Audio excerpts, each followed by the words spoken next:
Daniel écoute Marim, sommes au Perek Mem, Daf Nudalet Amud Aleph. Dans le Perek précédent, on a expliqué combien il était important de pratiquer Torah Mitzvot avec Kavana, avec motivation, avec amour, avec crainte de Dieu. Un amour, une crainte de Dieu plus ou moins profonde. Et nous avons expliqué que s'il manque cette Kavana, Torah Mitzvot ne peuvent pas s'élever et rejoindre les Sphirot, dans la Mot Elyonim, des mondes spirituels qui sont au-delà du nôtre, servir de relais entre Or Ein Sof et la Neshama, entre la lumière infinie de Dieu qui brille à travers les Sphirot et notre Neshama. On pourra tout de même récupérer cela facilement en pratiquant un nouveau Torah Mitzvot avec la Kavana adéquate, dans la mesure où il n'y avait pas non plus de mauvaises intentions. Alors on récupère tout ce qui a été accompli sans la Kavana adéquate, c'est assez simple, mais c'est absolument nécessaire. C'est assez simple parce que dans ce cas, la tchouva n'est pas requise. Mais imaginez seulement, quelqu'un qui va passer toute sa vie à pratiquer scrupuleusement Torah Mitzvot. Et il passerait à côté de tout ce qu'on vient de dire. Il est passé à côté de quelque chose d'énorme.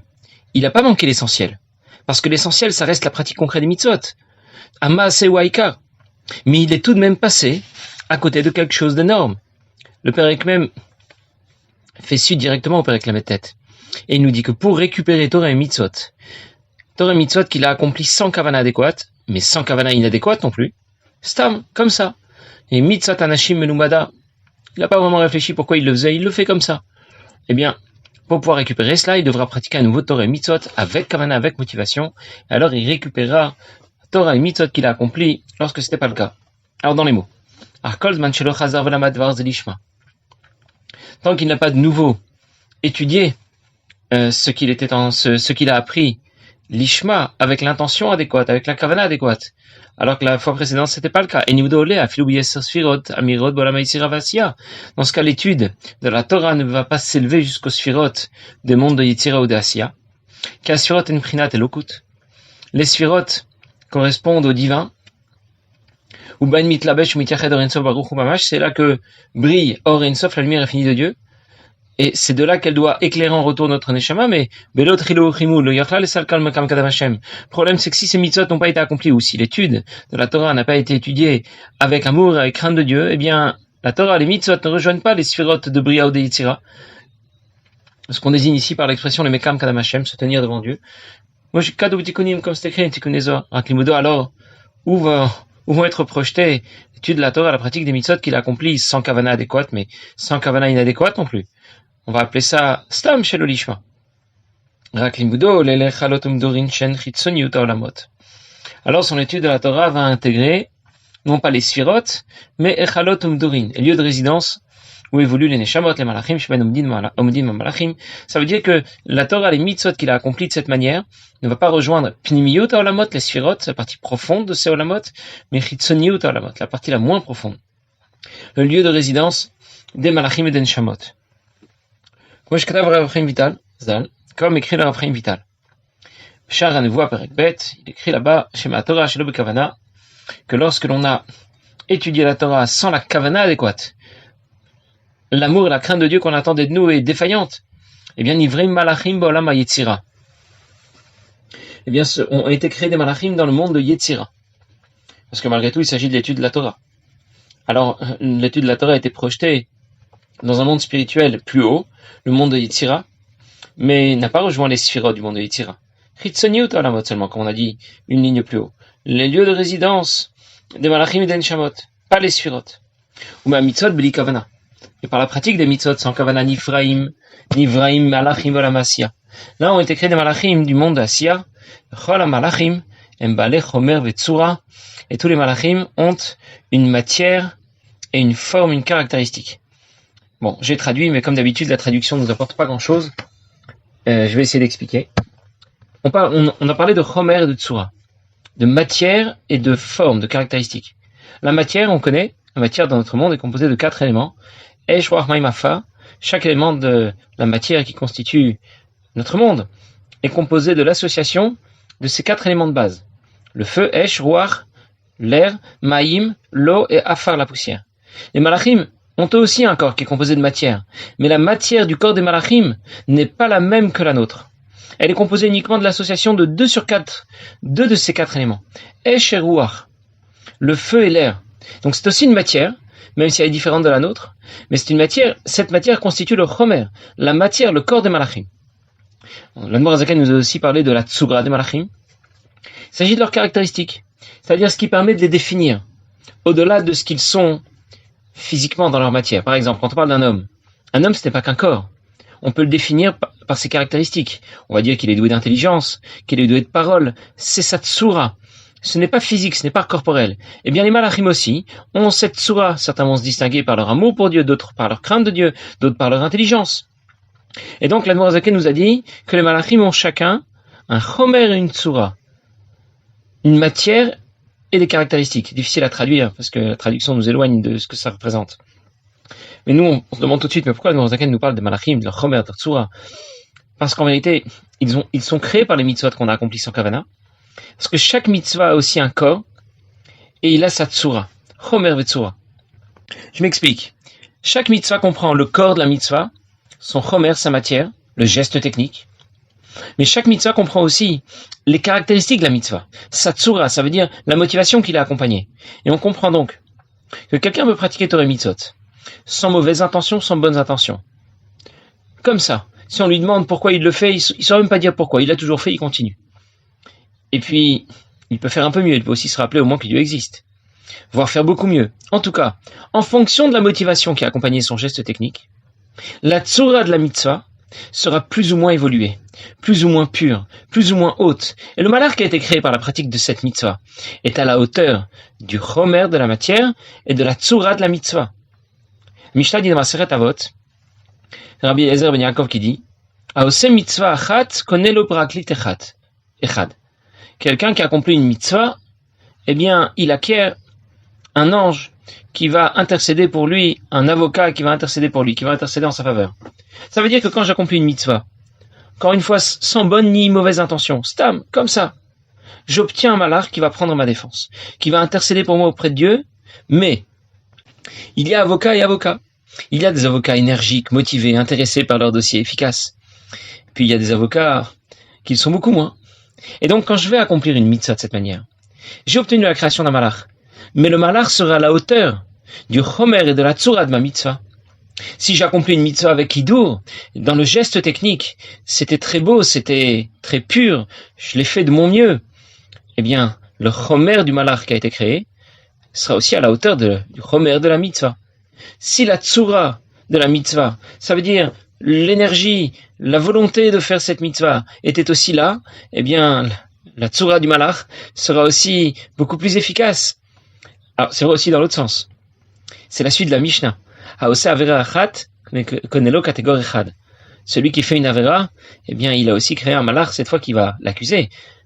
C'est-à-dire que quand on fait une avera, on obtient la création d'un malach qui va l'accuser, mais tout dépend de la tsura de la avera et de son chomer. Il y a des avérotes qui sont arrivées comme ça, par accident. Et dans ce cas, la tsura et le chomer du malach ne seront pas très énergiques. Par contre, s'il a fait une avéra avec une grande flamme, beaucoup d'envie, beaucoup d'énergie, puis il l'a fait comme il faut, alors il aura affaire à un procureur, à un malach qui va l'accuser, qui sera très énergique et efficace, qui sera pas du tout mollasson. Et c'est aussi la raison pour laquelle, lorsque quelqu'un fait une faute, on lui demande de faire tchouva. Très bien, ça veut dire quoi faire tchouva? Regretter, décider de ne plus jamais désobéir. Mais on ne se contente pas de ça. On lui demande aussi de faire un vidouille. Ça veut dire dénoncer ses fautes. Chatanu, Achamnu, Bagadnu, Gazalnu, etc. On a fauté, on s'est rebellé contre toi, etc. Alors nous, on pourrait se demander, mais à quoi ça sert de le dire? À quoi ça sert de le déclarer? Dieu sait très bien ce que j'ai fait, n'est-ce pas? Il n'a pas besoin d'être informé. Quand je regrette sincèrement, ça devrait suffire, ça devrait être suffisant. C'est que comme je viens de dire, chaque avera, c'est un geste, mais un geste motivé. La motivation de la avera sera réparée par le regret, et le geste, lui, va être réparé par le vidouille. En tout cas, tout ce que nous venons de dire concerne celui qui va pratiquer les mitzvot. On va appeler ça chez l'olishma stam. Ça veut dire, il n'a pas de bonne intention ni de mauvaise intention, il ne sait même pas pourquoi il le fait. Il ne pratique pas bien sûr Torah mitzvot pour s'en moquer, pour la critiquer, même pas dans un intérêt personnel, mais il ne pratique pas non plus Torah mitzvot par amour et par crainte de Dieu. Stam, comme ça. Il y a même pas réfléchi. Il l'a toujours fait et il continue. Pourquoi j'insiste? Parce que maintenant l'Admor HaZaken va nous parler de choses un peu plus concrètes. Val Torah chez l'olishma mamash. Parlons maintenant de quelqu'un qui vraiment a une mauvaise intention. Il veut étudier la Torah pour qu'on le respecte. Il veut pratiquer les mitzvot parce qu'il espère obtenir de l'argent. Bien, ça peut être pire que ça. Mais prenons le cas classique. Aval Torah shelo lishma mamash. S'il étudie la Torah, il pratique les mitzvot, shelo lishma mamash cette fois. C'est vraiment avec une mauvaise intention. Keganyot talmid chacham kaigavna. Par exemple, il veut être un talmid chacham. Ça veut dire, lorsque l'Admor Zaken nous parle de ça, on comprend combien ce sera grave. À côté de quoi on passe? Eno lekla le mala filou le chalot umdor amalachim dikdusha. Dans ce cas, Torah et Mitzvot ne vont pas du tout rejoindre Chitzoniut Olamot, les lieux de résidence des Malachim, dans les Olamot Elyonim, dans les mondes supérieurs spirituels au-dessus d'une autre. Mais tout reste dans ce monde qui est le lieu où résident les Klipot. Ça veut dire qu'on comprend combien notre approche est déterminante.